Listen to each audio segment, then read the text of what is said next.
Greetings everyone, Show here. Welcome back to another episode of me trying out various indie games. This is a tryout for something called Her Story, which is an interactive story experience.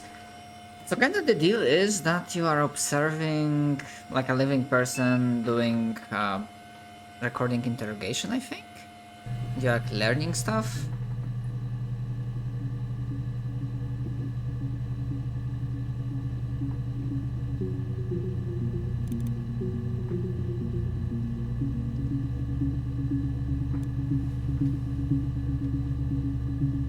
Okay, so homicide, serious crime. So it's kind of like investigation in the game. And I also forgot to mention, I might do that at the very start. Obviously, I was mistaken. Crazy Taxi is not an indie game by the virtue of being developed and published by Sega back in the day of like Dreamcast.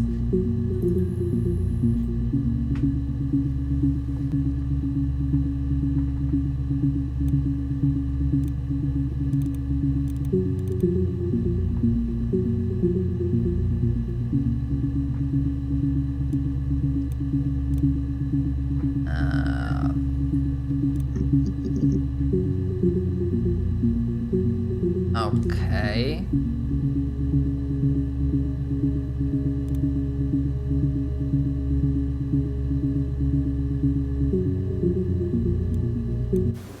You think it's murder? I mean, clearly it's murder. What can I do to help?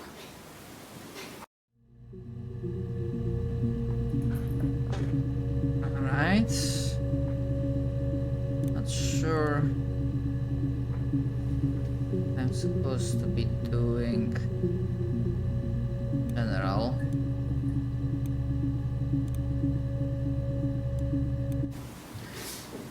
Yeah, that's me. But February, I mean, that was months ago. What's that got to do with Simon's murder? Okay, so we are starting to get some idea. I didn't murder Simon. You've got it wrong. You've got the wrong person.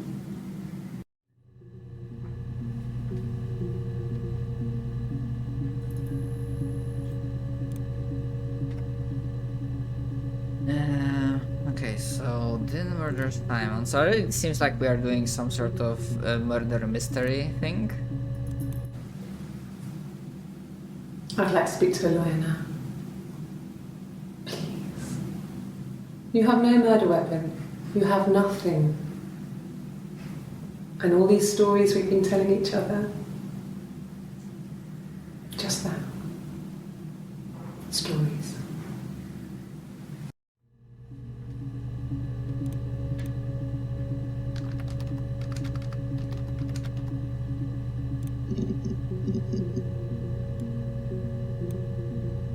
Ooh. Okay, that's a lot.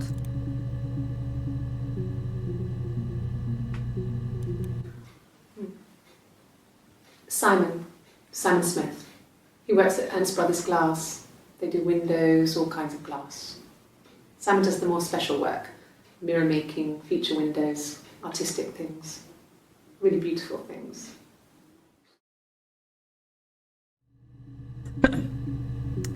Okay, so I'm seeing the like concept of the game and how it can be interesting. You kind of need to figure out what sort of keywords you have to use to like find out the story.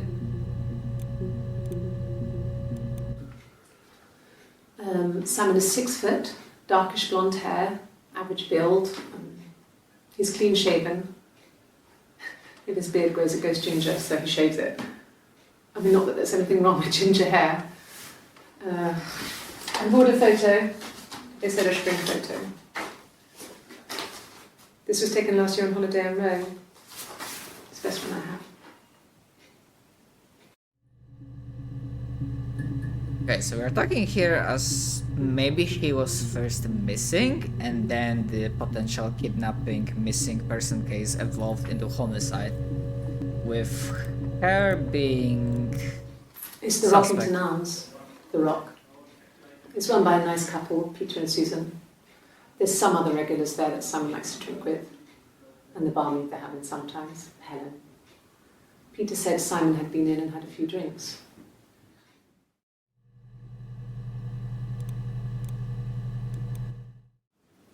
Yes, there's an Amstrad one. No one uses it for very much. There's a printer so you can write letters on it. Simon sometimes plays games, you know, climb the tower, save the princess, that kind of thing.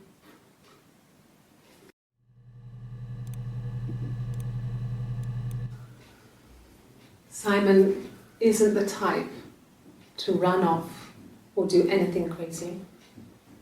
Someone must have done something to him, or there must have been some kind of accident. Accident, you say? Well, the question is, was the accident made by you? Interesting. Accident.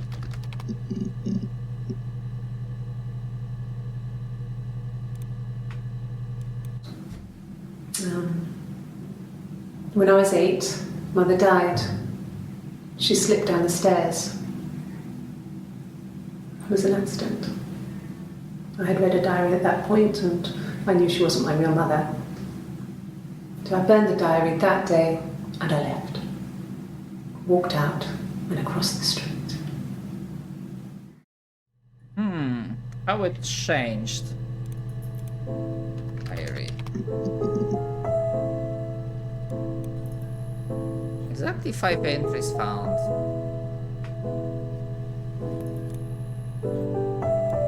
No, he doesn't keep a diary. That's my thing. I've kept one, well, as long as I can remember, since I was a girl. It helps make sense of my day. And when you're forced to put something into words, it just gives you perspective. Everyone's on the same page. She gives me like the vibes of like Yandere. I mean, like very good played, but I don't know. It might be like a massive red herring, but or just like you did something, didn't you? Across the road, where my parents first lived there, was a midwife called Florence. When Hannah was born, I was born at the same time. The midwife was there to help. I'd been throttled by the cord, probably wrapped around my neck by Hannah. The midwife told my mother I was dead, but I wasn't. She wrote all this stuff in a diary. Amazing what people will admit to on paper. What the hell? Hold on, there is something weird going on right now. Freaking... like Hannah? The hell? Florence was a warm, kind person. But she was broken, I guess. When I found her diary, I also found a biscuit tin with other stuff in it. Older papers, letters, that kind of thing. Her story wasn't there. I never really spoke to her about it. I was far too young to really understand, I guess. I just put it together later, once I was older.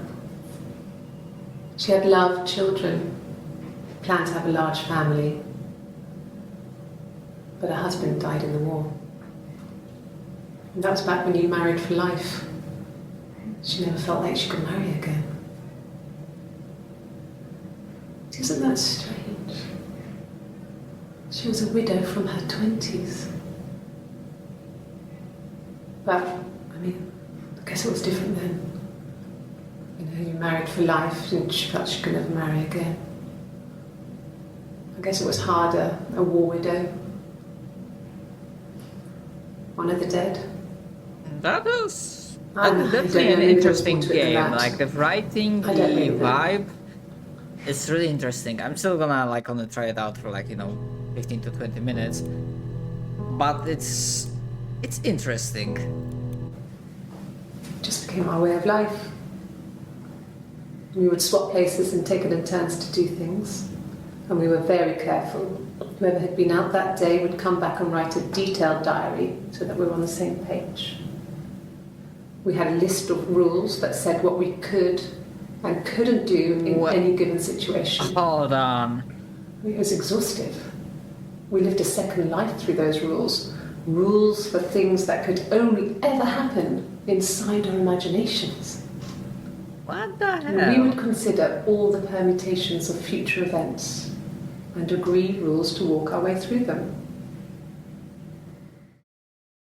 Because it's starting to sound like she's actually has like not like a bipolar disorder, but schizophrenia, like multiple personality disorder. Like two people inhabiting the same body, which is wild. It's yeah. No, how can you personality this?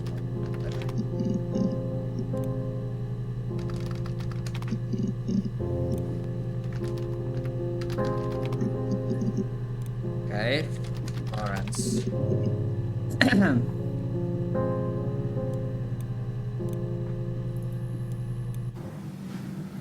Florence took me home with her. Mother hadn't been expecting twins and had a healthy baby. I guess she was just happy for Florence to clean up. Take away the evidence that this was anything but a happy occasion.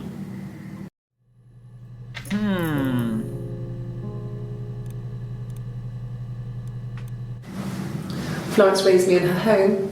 I never left it. She kept me out of sight. It wasn't odd for people to see a midwife with a baby, carrying in supplies, washing nappies, that sort of thing. I never knew any different. I grew up looking out of my window and seeing her across the road. I thought it was like a reflection in the mirror. She was me. So like, maybe not personalities, but actually like twins? No, it was just me and her. Eve was the name they were going to call their first child. They talked about it and were going to try when he came back. Florence's family had a history of firstborn girls, so they were convinced it was going to be a girl. It's hard to know if this is all true. These are stories I remember, that I read when I was a child. Maybe I misread, maybe I misunderstood. Sometimes it's hard to remember what happened last week. So you say.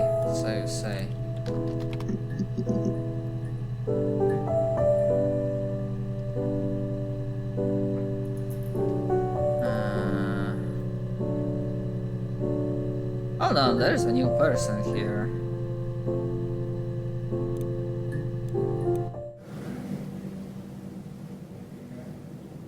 My mother called me Eve.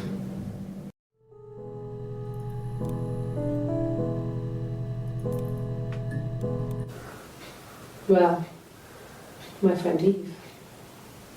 I mean, she was a friend from when I was a kid. And she was always more popular with the boys. Hold on. What? There are interviews with two people hate her sometimes. here. Oh, there is some funky shit going on, and I like it.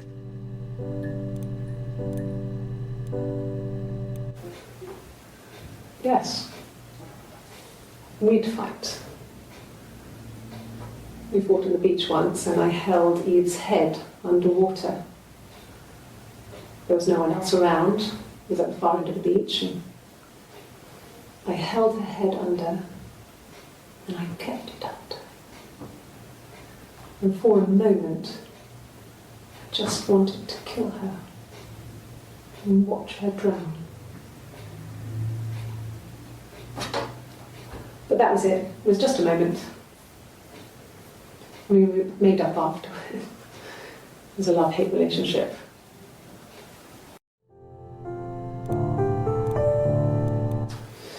police station. Again, that's... Yeah. When I was young. That's We very... ran away on my birthday. Bob Dylan was playing in London and we thought we could break into Like his the school idea bus and have him take us to with have him. those recordings be cut The into taxi pieces driver we and paid having you to look drop up us for off. them I mean, is like save money, very good storytelling pinched a bit wise. here and there to pay for the fare. He was suspicious because we were so young, so he told the police. So they came and picked us up and took me back to Portsmouth. My mum picked me up from the station. But I blamed everything on my friend Eve. So my parents let me off.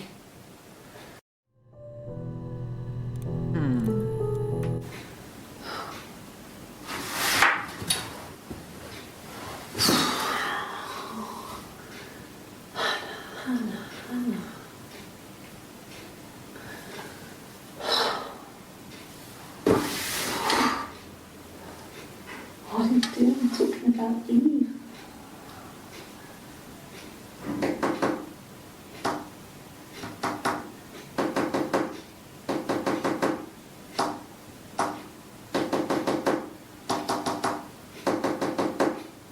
Is that a Morse code?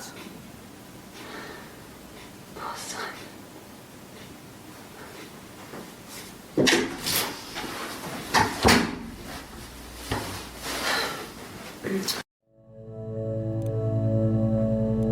The hell?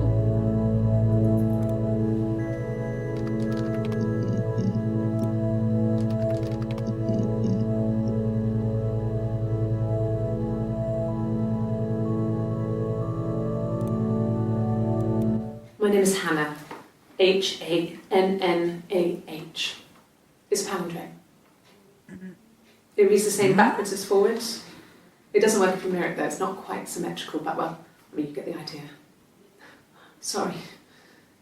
Hannah Smith, I live at 31 Gladstone Street.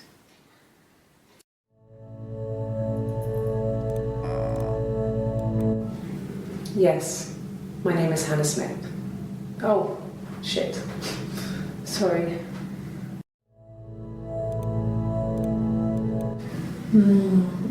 She recognised me from the window. She told me to come inside and she hid me. They had made the attic into a place where Hannah could play. There was a dollhouse. She hid me up there.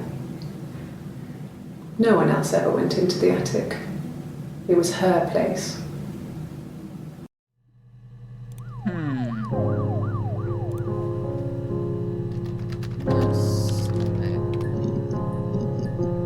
And that's her full name. Smith.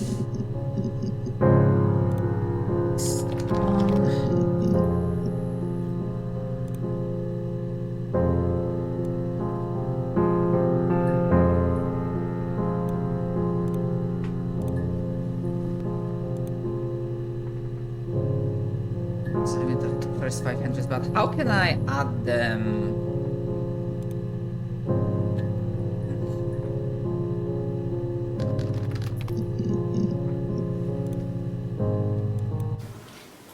I thought it made me sound suspicious. It's not a normal thing to do to drive to the other end of the country. I wanted to keep it simple. I know it was stupid not to tell you everything. Saying I spent the night in Glasgow when my husband went missing, I thought it would, distract you from what was important. It's different now. Now he's... Yeah. Now he's dead.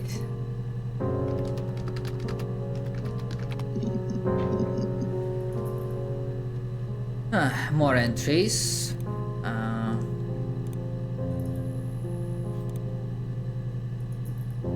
Yeah, it's an interesting game. It's an interesting game. So it might, like intriguing and interesting. I think that those are the two words I would use most. But yeah, I think I'm done with that tryout. I'm sorry. Thank you very much for watching. Hope you enjoyed this episode, and I see you guys next time for some other tryout or something. So yeah, laters.